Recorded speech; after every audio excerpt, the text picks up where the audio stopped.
entrepreneur, works in the energy space. He's done an MBO to get his business. He was running it for 14 years and bought it 6 years ago. Things are going like gangbusters, and he wants to turn it into a £10 million revenue business with a £3 million profit. That's thinking with the end in mind. It's going to be a great show, so strap yourselves in. The show is supported by Revolut Business, the all-in-one business account to manage your finances. Whether you've just started out or already running a large company, Revolut Business has got the tools for you to grow and scale your business. Let's get to the show. Welcome back, campers, to the Business Broadcast. This is the podcast designed to help grow your business. I'm James Sinclair, and that is James Burt. You can follow him on Instagram at James Burt Official. You can follow him at James Sinclair and I'm. Hey, today, check out the new sign. Tell everyone about the new sign. We printed this in-house. It fell, and we've got this board propping it up, so all should be good. Health and safety nightmare. Yeah, for you wondering, why are we not in Roller City? Why are we not in the Blue Ball? We are actually in my office recording this on my new meeting table. Your new office. Have you told people about this? We're at the campus, the Fabadusa campus. Have you done a YouTube video about this place yet? No, it's coming out. You going to? Yeah. This place is nuts. Yeah, but we're not doing waffle and chit-chat.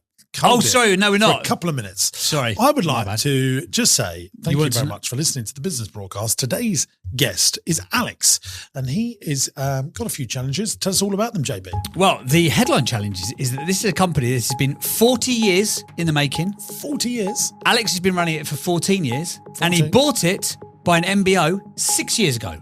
All right, so he was in management. Yeah, and then he bought it. Lovely. Which we like a bit of. Very tax efficient for the exiting owners, that is. Absolutely. So it's called Professional Energy, professionalenergy.co.uk. They do gas and energy brokerage for other corporate companies.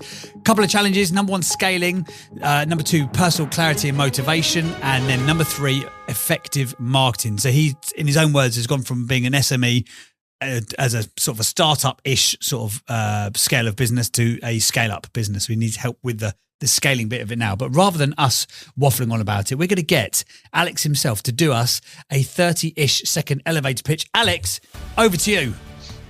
Hi, yeah, so I'm Alex. I'm the current owner of Professional Energy Services.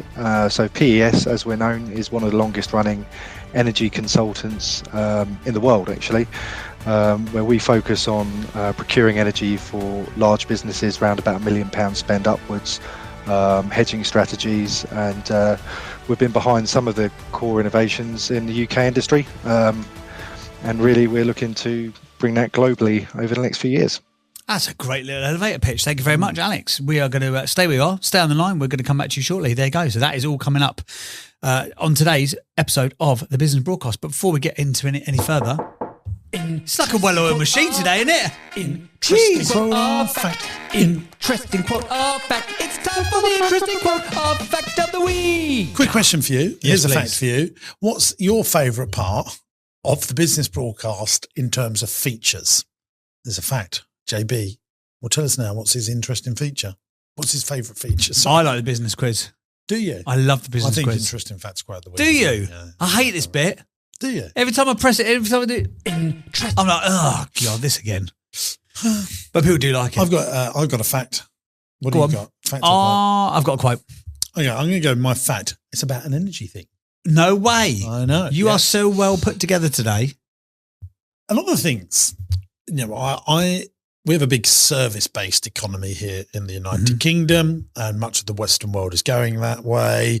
Then we've got someone like Donald Trump and the Nigel Farages of the world. We don't do politics on this podcast, but they're all about let's bring manufacturing back to the home base. And it's not because of the cost of labour and employment, because that's what people think a lot of it is. You know, yes, it's cheaper to produce stuff in the Asias, but that equilibrium is not as much as it was 10, 20 years ago. In fact, Chinese labour is considerably more expensive than other Asian countries, and actually, you know, sometimes comparable when you're doing high level stuff. Energy costs is the big one. Energy costs is the big one. We just do not have cost-effective energy here in the UK, and that's why I think we are not manufacturing stuff. So here's a little starter for 10 for you, little facts. UK industrial electricity costs are very high internationally. The UK reportedly has some of the highest industrial electricity costs in the G7, with the UK industrial electricity prices, are you ready for this? 46% above the average for other member states. One contributing factor is the UK's marginal pricing system for wholesale electricity means gas-fired generation often sets the price. Have you ever seen this on the news, that we peg gas prices to the same price as electricity prices, increasing exposure to volatile gas markets? Now, this is quite relevant. We are in our new campus, and they used to make plant pots here in this building, and there's 90,000 square foot of space. It's just too expensive. Energy costs mean that it's being manufactured elsewhere in the world, not because it was machines that were manufactured. I mean, there was some pickers and packers, but a lot of that can be automated. But if you haven't got good, cheap energy prices, then manufacturing stuff becomes devilishly difficult. And just as a case in point for here, how many staff would have been based here? 120. I mean, give you an idea. I mean, this is another interesting fact of quote of the week. So they made plant pots, the plastic plant pots that you would see in a garden centre. Or, those big racks of plants you see outside a supermarket. Yeah. They made all of that stuff. They got a substation here. Now, if you've got a substation on your premises or your building, that means you use a lot of electricity.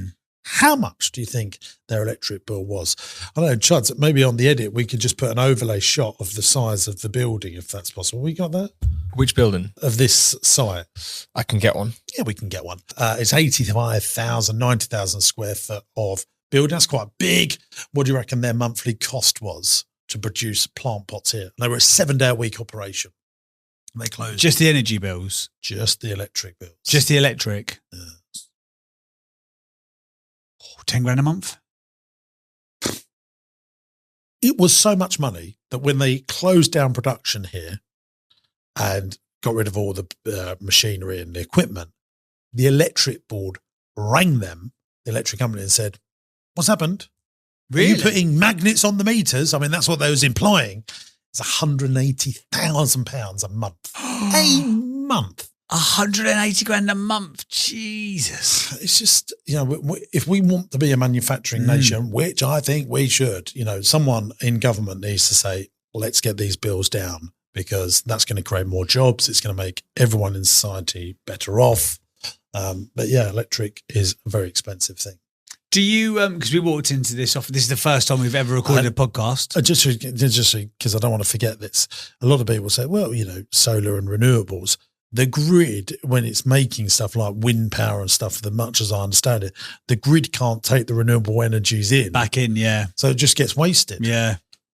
That's totally what we're going through. Inefficiencies. Anyway, so sorry, I cut you up there. No, so with the cost of things like that, like gas and electric, when you are, do you take that into consideration when you're buying these things now, because it's got so expensive?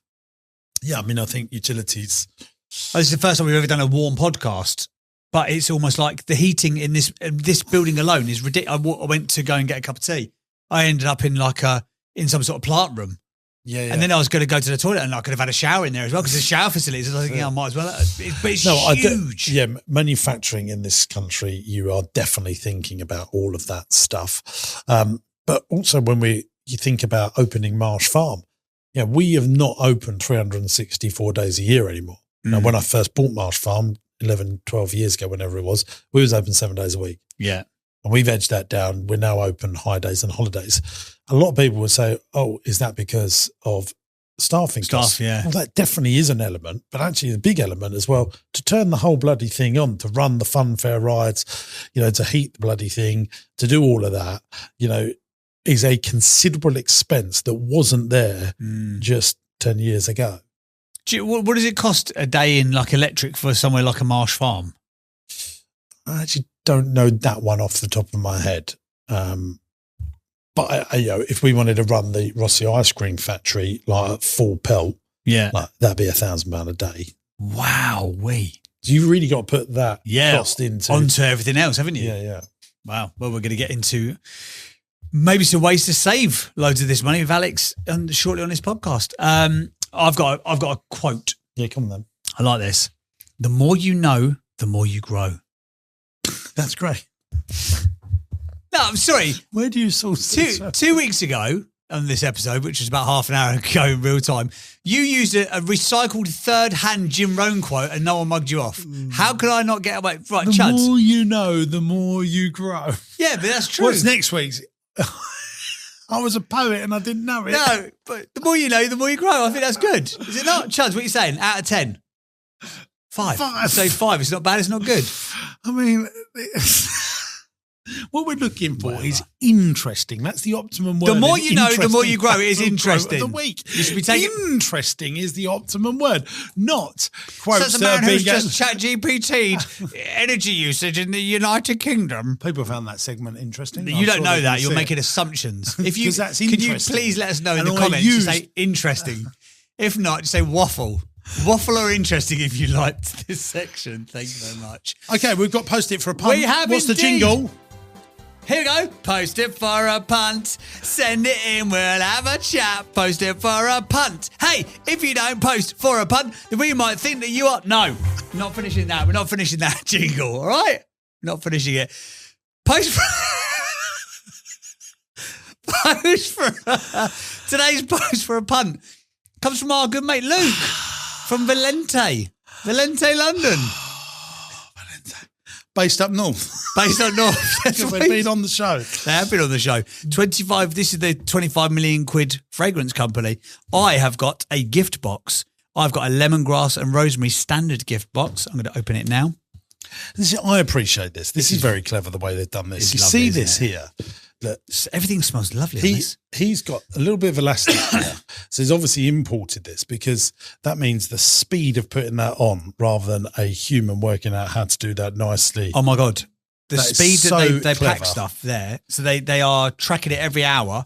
When I went up there, which is pre sort of Christmas period, so it's like a normal trading period, they're doing 1,800 to 2,500 orders a day ordinarily.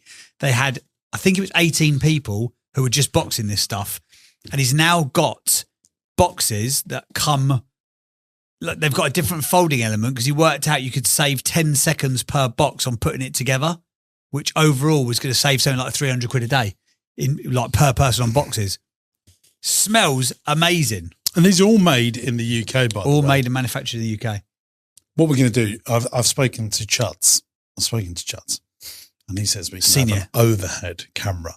So we can just have this here. And then Really? Is this actually a thing? Oh, right. But an overhead camera, I think this is going to be very useful. This is lovely. What are these, cinnamon sticks? Yeah. Nibble on one. It's licorice. This is Delivering happiness and well-being one box at a time since 2011. This is lovely. Very nicely packed. And do you know what? The crazy thing is... I was going to take this home and give this to Nats. Yeah, do it. But I think I'm just going to keep this and have it in my office. Yeah, it's nice, isn't it? But this gift box... I tell you, Aaron, who's my group MD, this is his favourite thing. Everywhere he goes, he leaves one of these scent. Oh, does he? Loves them, does he? But this scent box would cost you about 35, 40 quid as a gift. How good is that? Some of those like fancy I think it's very schmancy good. candles. I think he could make this packaging even better by going and visiting China. Yeah. It's good. He took good value from being on the podcast. I spoke to him after. Like this needs to be printed with their logos and oh, yeah, that'd branding be on nice, yeah. But I'm just saying that because I wanted to do better. This is good. Look, better than most, but I think... Do you know the thing that Joe Malone do very good? I'm talking about the I end. don't know. Well, no. Go on. They sent the paper. They sent Yeah. the paper. Do you think they've done that? I think they have, yeah. Very good, though. Thank you very This much. box, because of the bulk they're doing, they could probably have this box look much more premium. There you go. So hopefully that's annoyed them enough that they go and sort that out. I reckon it will have. There you go. Thanks very It's much. very nice. But this is a great entrepreneurial company. Please go and support them. There you go. Every day I turn up at home now, Hayley's bought another box for somebody else. Sorry, Chuds. Oh, she's a big time customer now. Yeah, she loves it now. Send in one for you as well, Chuds. Yeah. What a guy, sorry. Chuds is going to have that on his desk as well. He was going to give it to Hannah, but He loves it. Oh, yeah. What about the candles? What? It's a lovely gift, isn't it? It's a lovely gift. If you'd like to post it for a pound, please get in touch. You can send it in to James Sinclair. Post it for a punt. Marsh Farm, telling the address. No. It's going to. Yeah. Marsh Farm. That'll be fine. Is that right? I don't know the. He doesn't know which of his empire. Just say James Sinclair Essex. It'll get somewhere. No, James Sinclair. Post it for a punt. Marsh Farm Road, Essex, CM3 5WP. There you go. Have a magical day when you send your box in there. Yeah. Have you got everyone saying "Have a magical day" again on the phone? Because that annoys you, doesn't it? I was listening to it the other day. They say central office now. Went in there and went, who are we? Central the CIA? office? Well, it's because we've got so many companies that go into our central team and the computer can't work out who it is, but we've got to make that better because it's just not good enough. When I came in today, I said, "What's the Wi-Fi?" They said, "Oh, a HQ corporate." I thought, he's not going to like that, is he? Yeah. We're not corporate. We've got to be frugal with our costs so we can be lovely with our cuddles to our customers, or whatever you say. It's frugal on. You don't know, do you? You got no idea. So big time, you're not frugal. No, we're frugal on costs so we can be generous on investment. There you go. God, what a guy. What a guy. What have you bought? I told you what I bought recently. Here we go. I told you I bought an upside down house. Did we mention that? Oh, you have? Yeah. Not actually a joke, ironically. No. This is a picture of it here, if we can just put it up. But it's going to go into Marsh Farm soon, and we'll put it on the. How much did an upside down house cost you? They're £168,000 new. Wow. So the cost of building a normal house, except this one's upside down. Upside down. I'm going to put wobbly mirrors in there, to make you thin, fat. But again, this is the thing. It does work, though. There's one on Great Yarmouth Beach, and it's always packed in the summer. So what's my thinking with this? Good for the whole ages. So a 60-year-old can enjoy it, a 6-year-old can enjoy it, and a 16-year-old, because I want to get all their Instagram showy-offy pictures. Yeah. No staffing, and little to nothing on energy costs. Yeah. So this is energy again, all full circle. Absolutely. Now you put a carousel in. Oh my God, that thing! The energy all day. And the cost of you did a video, didn't you, about the carousel? Our carousel, which included my favourite ever B-roll footage of you just going around a carousel by yourself. So I don't know. I'm sorry that whoever's putting it. Are you going to do the edit for this, or Steve? He's got to now, isn't he? But this carousel that we're just putting the B-roll over, that is a chance carousel. Let's play a little game here. How do you know if a carousel is American or British? Because it'll say good morning or howdy. No. A British one goes one way and an American one goes the other way, I think. No, really? That is American ones go anti-clockwise and British ones go clockwise. That's not a thing. That is a thing. And so the one that you're seeing is a chance carousel. That new now is $700,000. Wow, we were. Big money.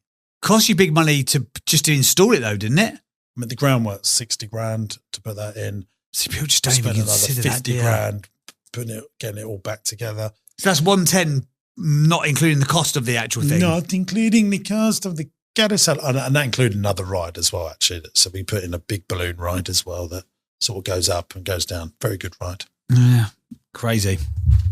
Right, let's get into today's conversation with Alex, shall we? Because we've talked about energy and energy being, a precluder of expanding your business, etc. But maybe this guy's got the way for all of us corporate companies to save some money. Alex, welcome to the podcast, my friend. How are you, sir?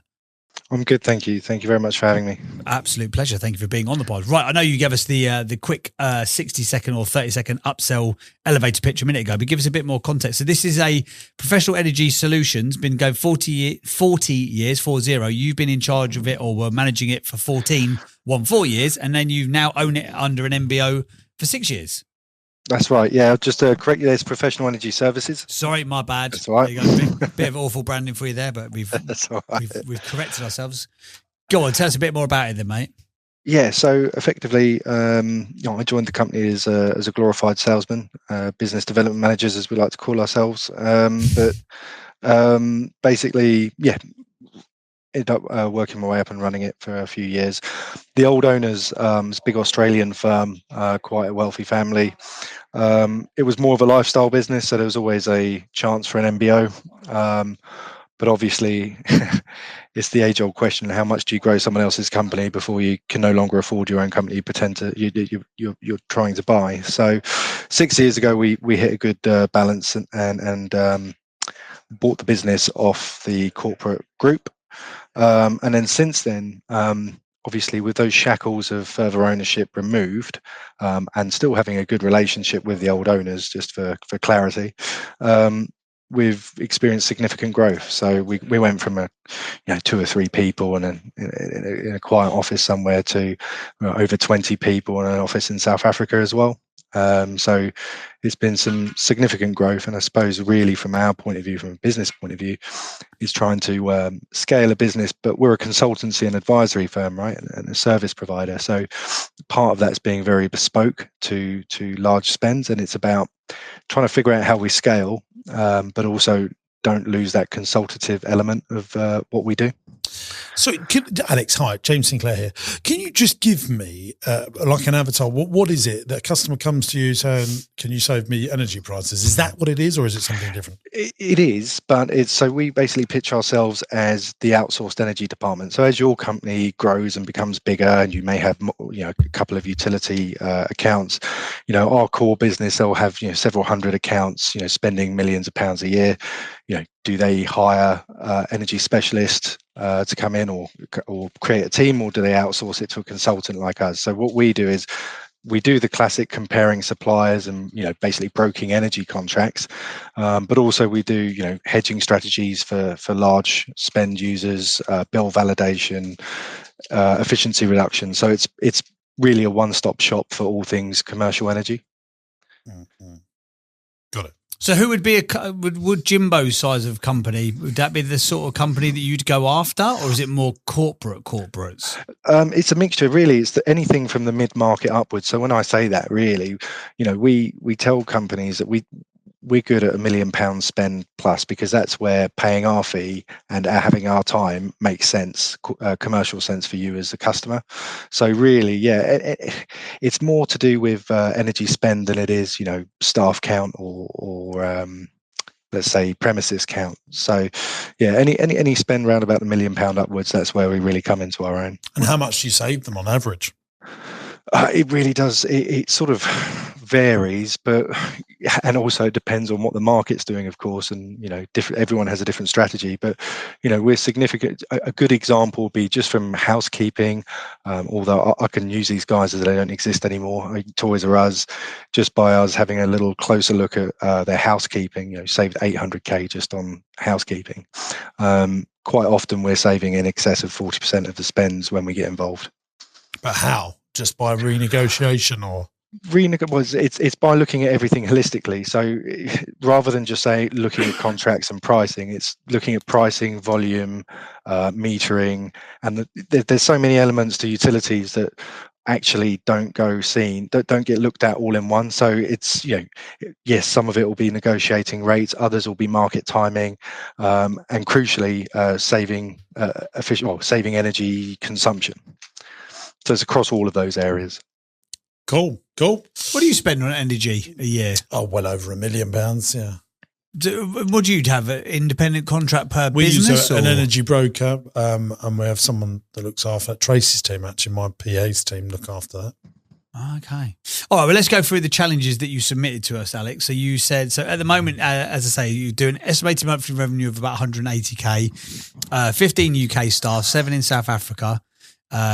Scaling being your biggest challenge. Second biggest challenge when you submitted this to us was personal clarity and motivation, and the third biggest challenge was effective marketing. 1 year's time, where do you want to be? We asked you, and you said breaching that £3 million turnover mark. What does a business look like when it's finished? You said £10 million turnover with a £3 million EBITDA. I've been known as a source of industry information. Do you make the profit you want to make? And if so, what is it? You said it's 389k EBITDA as it stands at the moment. Day to day, your time in the business, each day is different. Some days I will be with my management team working on strategy. Some days I'm on large client pitches. Every Monday I spend with the whole business in a company-wide meeting. And then there's a bunch of questions that you'd like to ask Jimbo as well. So scaling, what's the biggest scaling challenge that you have right now then, mate, would you say? So we don't operate like a sales function. So what's happened is we've ended up building a business based on directors' ability to sell to the larger clients. We did start scaling when we got we managed to hit the Google algorithm quite nicely on SEO. Then December 24 happens and SEO gets turned on its head with AI overviews. So I think our biggest challenge at the moment is finding the right scaling strategy. How do you get your leads? What's your number one? So number one would be, up until very recently, Google. So the sort of company that we'd get like middle management from large corporate companies, Google us and find us, and then a 3 to 6 month sales pipeline sort of starts. Right, let's just rewind a bit. So out of that 180 grand that you generate in monthly revenue, I suppose there's little cost to sell to that. Your cost is your labour for your workforce. Is that right? Yeah, there's labour and software. Software and data is quite expensive.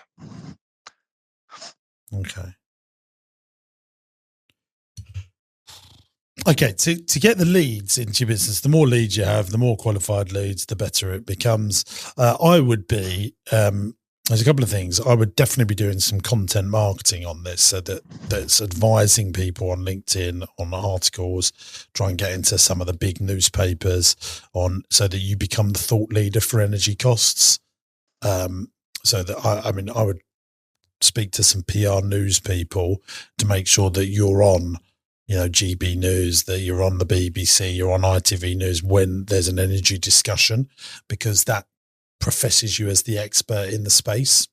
I would absolutely be doing that, because then you can peg some marketing towards that. Look, this is what we said. This is where we believe energy prices going. And then you are seen as the expert in your industry. And then the biggest and the best always want to go to the ultimate experts. And then I would reshare those things on LinkedIn. I would also then have a direct mail campaign if I was growing this business. So yes, I would carry on with my Google ads. Absolutely, I would. But then I would also use my data to find out who are the decision makers in this space at companies. And I would be sending them really good letters in the post. And I think you would find direct mail has a huge return on ad spend for you. Okay, interesting. I hadn't thought of direct mail, actually. I mean, it's the way that the letter is written, and the copy has to be really good. And this is, I wouldn't usually go to tell people about doing PR, because I think it's, not the thing that I want business owners to do. But in this space, because energy is on news all the time, literally every day, and there are these PR marketing companies that you can that basically the BBC want someone to be the expert that they go to. I think it could be really powerful for you. Well, it makes sense, right? Because we're selling intellectual property in the end of the day, right? Yeah. So, I mean, it could be just like, energy prices have gone up again. What's happened? And this is, the news anchor, they're asking you of your opinion. And you say, look, I don't think they're going to go down in the next 6 months. They might do, but I think it's unlikely, and it's just because you are associated to those brands, it really promotes your expertise. Mm-hmm. And then so that's good. I'll be writing articles on energy renewables. Everyone is talking about it, and it just anything that gives you real good natural SEO, so that you have that content marketing machine around you, is very powerful, and it's very good recruitment tool. Other people that work for energy brokers will get to know about you, and then they'll choose to come and work for you, and hopefully bring you a load of customers as well. That's another winner chicken dinner of that as well. But then direct mail, that's how I would scale this business up. I mean, I would be probably spending many thousands. If I had the size business you are, I'd be spending many thousands of pounds a month on direct mail. Sure. Okay. And so when you say direct mail, you're talking more letters, like the old-fashioned style direct mail? Yeah. What were you thinking? I thought I'd be interested to know what your initial thought was. No, I was just checking, because there's email campaigns and whatnot. No, you're saying direct mail. Do emails as well, and do Google as well. But I'm talking about old-fashioned letters in the post, because less and less people are doing that. So you have a bigger share of the doormat. Sure. Yeah, it makes sense. I think another good strategy for you guys could also be LinkedIn. If you had LinkedIn Sales Navigator, and actually going after people at a certain, because you can be really, LinkedIn adverts are very expensive, but you can be very, very, very targeted. You can say, right, we want to be in UK. They have to have 500 plus staff, and they have to have procurement in the job title, and they have to be in the finance sector. So you could go sort of like, just to get the data. Yeah, 4 levels of like micro niche. I bet there's data brokeraging companies who will find you all of that. I think even with LinkedIn Gold, like which I've got, it's 50 quid a month. You can still go looking, can't you? Yeah. I don't think you can do it at scale. I don't think you can group companies together like that. But it's almost, I think Sales Navigator is more like a recruiter's tool. It's funny that LinkedIn advertising is always, like a lot of people say what you're saying there, JB, that it's very expensive, and we haven't really dabbled in it. Do you know anyone that's not at scale? No. I've run a few little campaigns on it, but again, I don't think we've run enough. This was for a client that we did it before, but I think you've really got to be spending quite a bit of cash to make it work. But in terms of finding those targeted leads to then maybe find addresses for, so you're doing a 2-pronged attack. So they're getting a DM from you.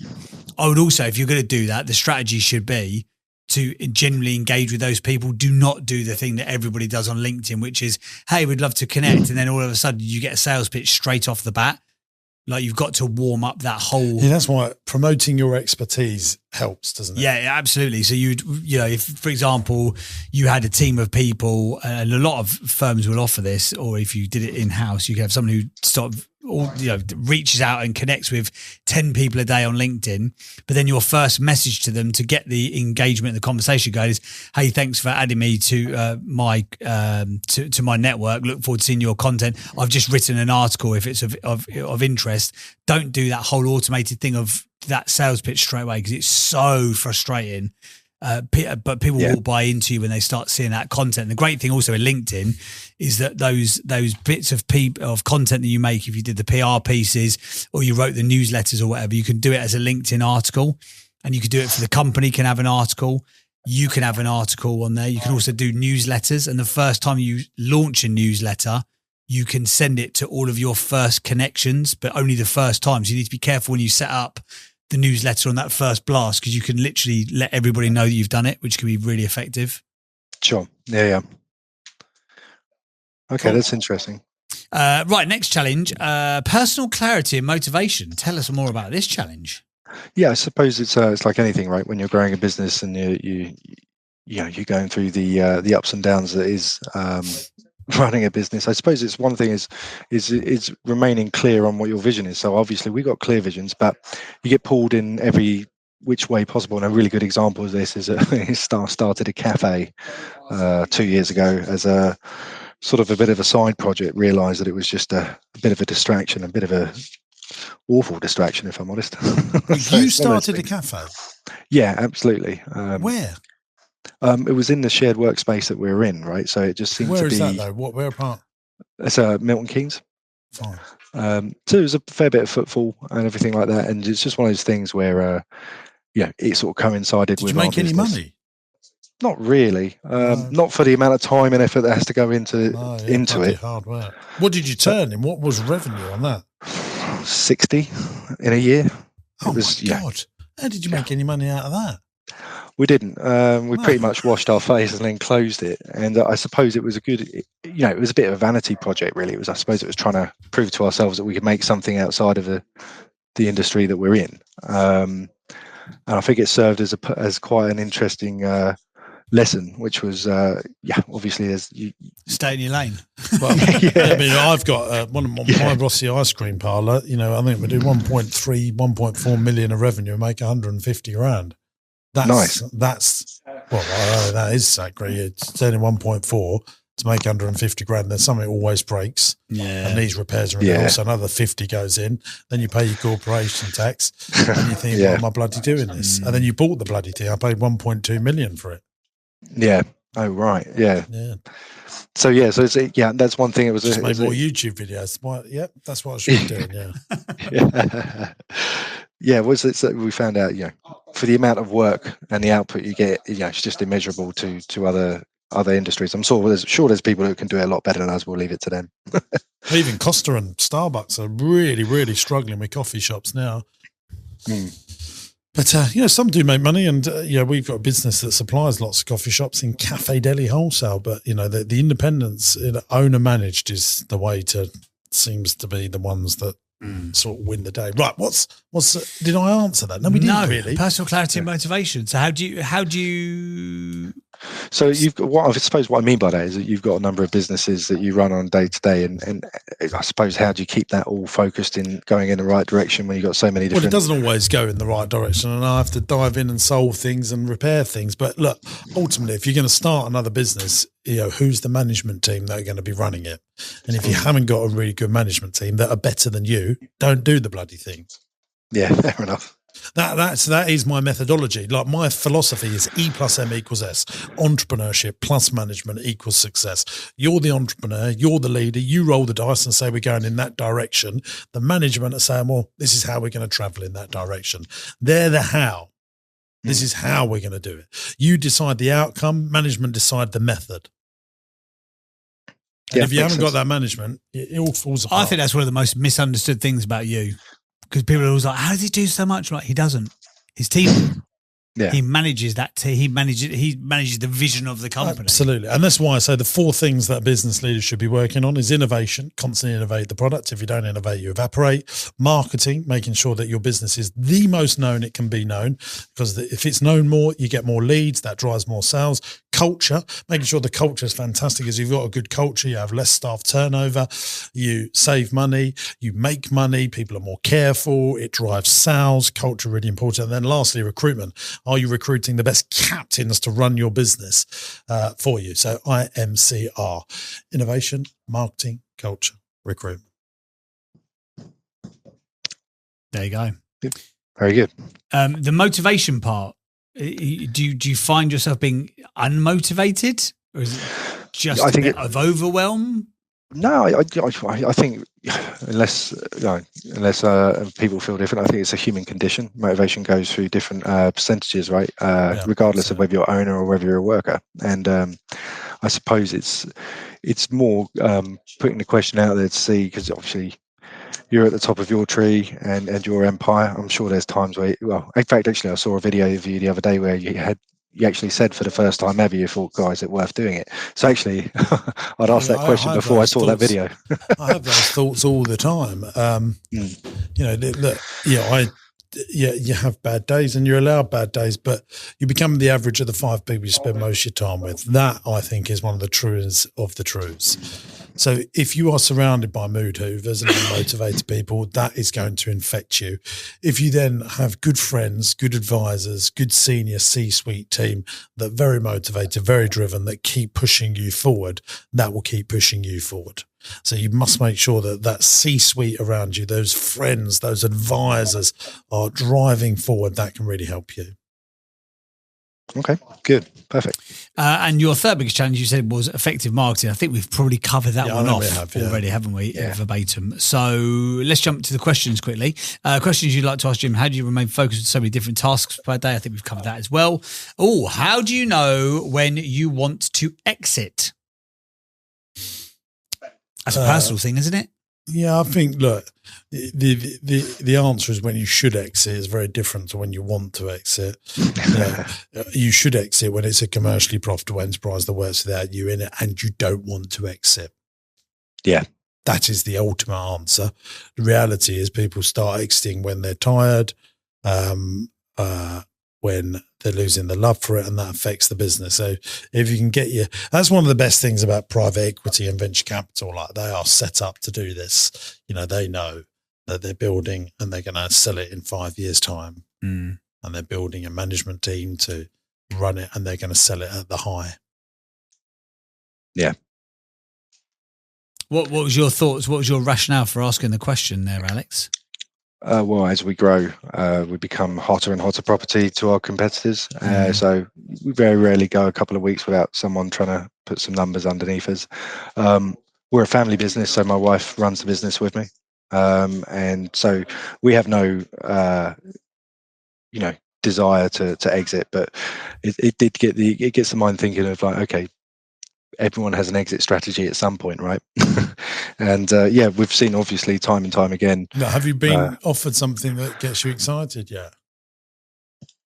I'm the sort of person that I could get offered something that excites me, and then give it 24 hours, I want to double it. So it's one of those things. Yeah, we've had interesting offers, but nothing that this is my baby. It's nothing that you chuck away. You like not chuck away. It's nothing that was maybe want to sell the last 14 years for. Yeah. Especially having played the game of launching a coffee shop and seeing if the grass is greener on the other side and finding out, no, it's definitely not. That has helped. If you get that, if you get it to 10 million turnover with 3 million of EBITDA, the offers will not stop. Yeah. But remember, you get multiple. The multiples increase if you've got a really good C-suite, a really good management team, so that it's running without you. Yeah, I mean, I think that's where where it started coming from, because within our industry, obviously we're quite a small industry, and we are quite known, and to all intents and purposes, it is quite autonomous at the moment. It's a sort of company that I could step out of, and it's not going to crash and burn. So really, I'm spending my time trying to build on that and multiply it. Yeah. Oh, we've got a little bit of background noise there. So someone's doing a sales call by the sound of it, making that money. That's what we like. No, you have to apologise for making money. We're fans of that on this show. Final question then. You said, do you see a pattern in behaviours for improving... Do you see a pattern in behaviours for improving bottom line or turning around businesses? Yeah, I mean, they're always increasing average order value or average transactional value rather than just growing the top line. People that can get more out of an existing customer. I mean, if this was my business, I would be like, okay, we've saved their money on utilities. Is it time to go and buy a invoice checking business because they trust us to do this? Could you then go through their food costs, their supplier costs? There's loads of companies that do that, and for big companies, and that way you increase the order value of each customer. So it's not just about energy, it's other things that they're buying. Maybe it's diesel. Maybe they've got a big fleet of vehicles and you can save them money on there, and they know, like, and trust you. Are there other things that you can do within the Alex empire that increases the average order value? Yeah, that's actually quite poignant, because that was something that was brought up in a recent management meeting. It was about expanding into waste management. Yeah, all of those things. There are companies, but I would look to buy a company that's doing it. So you buy in that expertise rather than, working out how to do it. They've got 6 or 7 staff. And these companies, they go through, they pick all your invoices up. I mean, you might even get referrals from them sort of people. Do you? Yeah, we do sometimes. Like some of those bigger sort of more like, let's say, outsourcing companies quite often use us. It's like a bit of a go-to. Yeah. So you can find those bookkeeper accountancy companies that go through and go, yeah, you can save money here, you can save money there, and then, rather than someone spending 100 grand with a year with you, they're 150 grand. And once you've got that customer, you don't have the acquisition costs, and usually that drives profitability. Yeah, absolutely. Fantastic. Right. Any other questions that you'd like to chuck in our direction, Alex? Or have you got all the info you need to go and act and deploy on all this good stuff? No, I'm fine. Do you know what? As you can probably imagine, it's, as I'm sure you're aware, it's a lonely business owning a business, isn't it? So I welcome any opportunity to speak to fellow business owners. And come to one of my seminars, and then you'll meet loads of people. That's true. Yeah, I have seen them. I'm on my recent discovery of you anyway, so I'm having a look at that. How did you find me then? So I was first told about you when I was on I was doing a podcast with Mike Winnett a long time ago. Oh yeah, I like him. Yeah, he's a good guy. And then I had a look then, and then you just started cropping up in my algorithm, to be honest. So that kind of got me. Cropping up on what? YouTube. Yeah, YouTube. Yeah, interesting. Like Mike Winnett, is he the entrepreneur guy? That's the one. Yeah. He's a funny fish, that fella. He is. I don't know if he's doing anything anymore. He sort of conquered it and then got bored. I think he's more focusing on content marketing at the moment. Fair enough. So that seems to be more B2B he's gone back to. I'm hoping he resurrects the entrepreneur, because that was incredibly entertaining. Yeah, I love that. A few more to talk about these days, isn't he, as well? Good for him. Yes, loads, Right, Alex, tell us where we can find out more information if there are other sizable companies listening to this thinking, I think I could save a few quid here. Feel free absolutely. to where should we go? Website, or where can we find more info Yep, about so you you guys? can find us at professionalenergy.co.uk, and you can find us on LinkedIn. You could DM any member of staff on LinkedIn, you'll find your way through to me or senior leadership team. Amazing stuff. Brilliant. Thank you very much for being on, Alex. We wish you well in your entrepreneurial ventures. Thanks for being on the pod, mate. Thank you. Thanks for having me. Cheers, mate. Take care. Cheers. Thanks. Bye-bye. Bye now. There you go, Alex, all the way from PES, Professional Energy Services. I said it incorrectly earlier, so I'll rectify the error of my ways. Right, it's time for the 8 Traits of the Greats. It's the time of the show where James Sinclair, the oracle of Essex-based entrepreneurship, rates our entrepreneurs out of a total score of 8, and we find out how great. Starts with the end in mind. I think we give him that. Oh, yeah. I think we do. Passionate about their cause. He loves energy. You mad? Untold amounts of resilience. We didn't find that out. Didn't find that out. The master relationships people, I think he's got that. Yeah. Commercial awareness, I think he's got that too. Why have you put a 0 then? Oh yeah, I've got a 1 now. Fantastic, big fat 0. They innovate, so don't evaporate. I don't think he's got that. No, not yet. The master marketeers, I don't No. think he's got that. Stay teachable and curious, Yeah, that's a good score. love 1, it. 2, 3, 4. No. 6. That's a 6. Is it a 6? No. Start with the end in mind. 1. It's a 5. Passionate about their There's cause. 3 zeros 2. there against 8. Untold amounts of resilience. Oh my good God. We didn't know. We didn't know. Master relationships with people. We Here's said a yes. Score. Commercial awareness. We said yes. Yes. They innovate, so they don't evaporate. We said no. We said no. We said yes. That's definitely a 5. I told you it's a 5, not a 6. Here we go. He scored a 5. It's time for the song. He's got a 5. This business is going to thrive. He's got a 5. This business is going to thrive. He's got a 5. This business is going to thrive. He's got a 5. This business is going to thrive. He got a 5. 5. He got a 5. 5. He's got a 5. 5. 5. This business is going to five. thrive. Chuds! I love how you knew.